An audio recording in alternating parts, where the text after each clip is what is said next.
Today I'm going to talk about pelvic floor.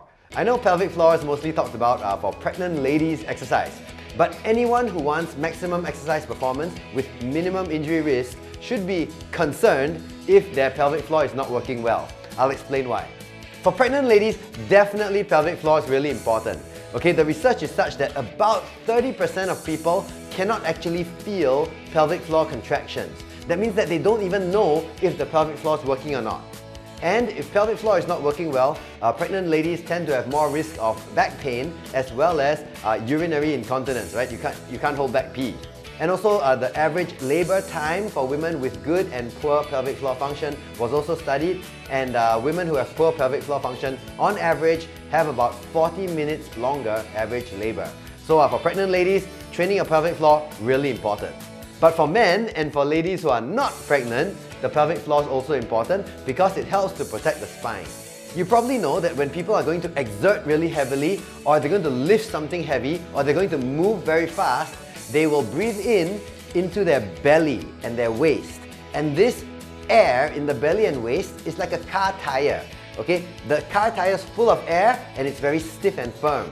This stiffness and firmness helps protect the spine. It's called intra-abdominal pressure. Another way of thinking of it is that your torso is like a Coke can. From the diaphragm, which is the top of the Coke can, to the side of the Coke can, which is your abs, the different components of the abs, to the bottom of the Coke can, which is your pelvic floor, all the components need to work properly. Otherwise, it's like having a can that has a hole in it. You can even try this at home. I've done it before in front of live audiences, and you can actually step on a Coke can. I'm about 81 to 83 kilograms, so I step on a Coke can, no problem. But once you open the can, you can no longer step on the can because the air pressure is lost. The can is no longer stable. You step on it, it gets crushed. The same thing is true when this can of your torso is leaking. It doesn't matter if you have a weak diaphragm, abs, or pelvic floor. If there's a leak, the can doesn't work. You can't maintain the pressure and you can't stabilize your torso and spine as much as you should. The intra-abdominal pressure is also very important for stabilizing the position of your shoulder blades. So it's important for both lower and upper body exercises. So oftentimes for us who like exercise, we do spend time training the abs. We do spend time focusing on breathing correctly with the belly and the torso instead of the chest. So these train the diaphragm and the abs. But how many times do you see athletic, fit, strong people working on the pelvic floor? It could be a missing link in the stability of the torso and an increased risk for injury for no reason. So in today's video, I'm going to show you how to train the pelvic floor and activate it. I know there are many videos on how to activate the pelvic floor, and they're missing something in my opinion. They're missing activating it precisely. What they normally ask you to do is to sit down and imagine holding in your pee. But the problem is the pelvic floor, when you look at the anatomy, is not just one muscle. It's actually, from the top view, you're looking down, it's a ring of muscles, like a plate. So you must be able to activate all the different components properly. It could be that when you just do sitting down and activation, holding in urine, that only trains the ones that you're good at.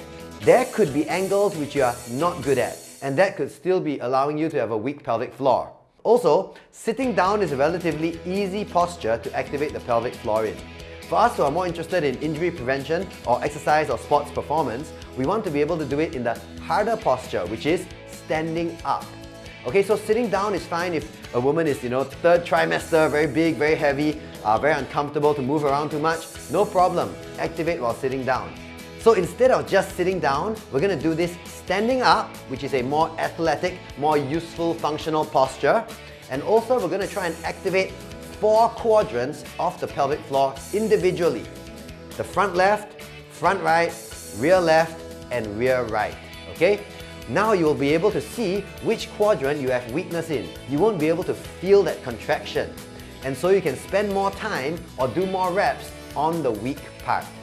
Also, besides this exercise, there are points on your body which you can rub to activate the pelvic floor muscles. They are on the hip bone, okay, below the hip crest.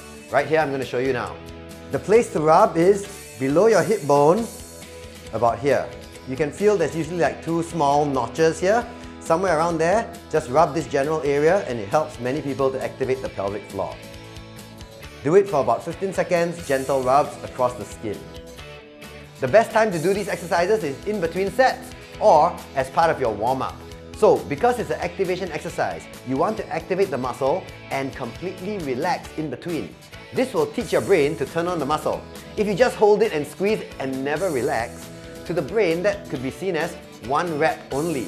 One chance to turn on the muscle, one chance to practice.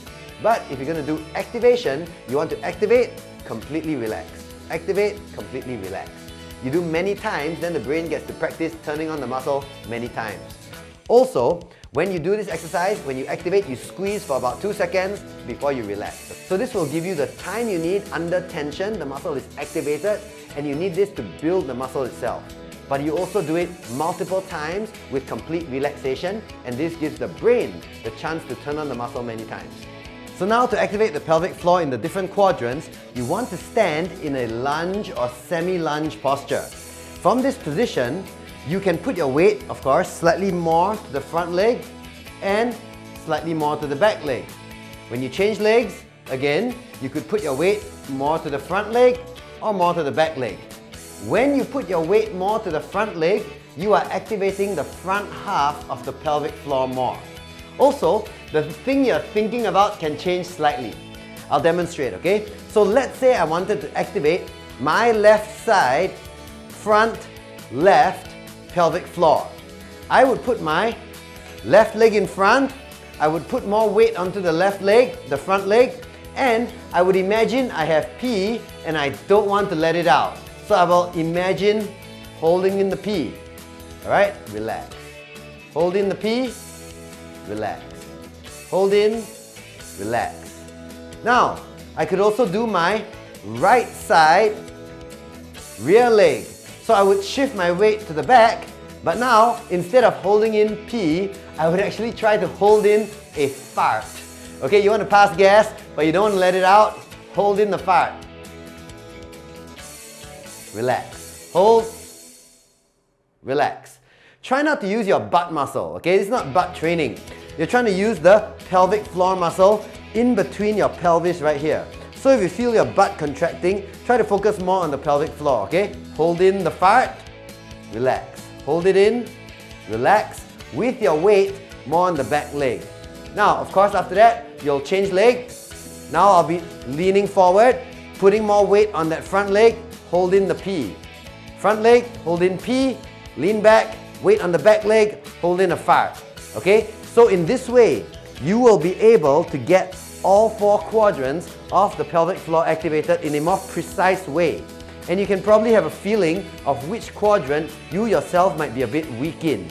And of course, if you're weak in that quadrant, you do more reps, spend more time on that quadrant. In the beginning, maybe you just do 10 reps for each quadrant. But once you find that one of them is weaker than the other, you could maybe do 5 to 8 reps on the ones that are already okay. You can feel the strong contraction. But maybe 15 to 20 reps on the one that you feel is not strong at contracting. So I believe if you do this as part of your warm-up and in between sets, especially if you find that some of these 4 quadrants are feeling weaker than others, it will help you strengthen the pelvic floor, it will increase the strength of your intra-abdominal pressure, which stabilizes your spine, stabilizes your shoulder, and reduces your injury risk. Hope you found this video useful. For more science-based content to help improve your fitness, strength, and health, please subscribe to my channel.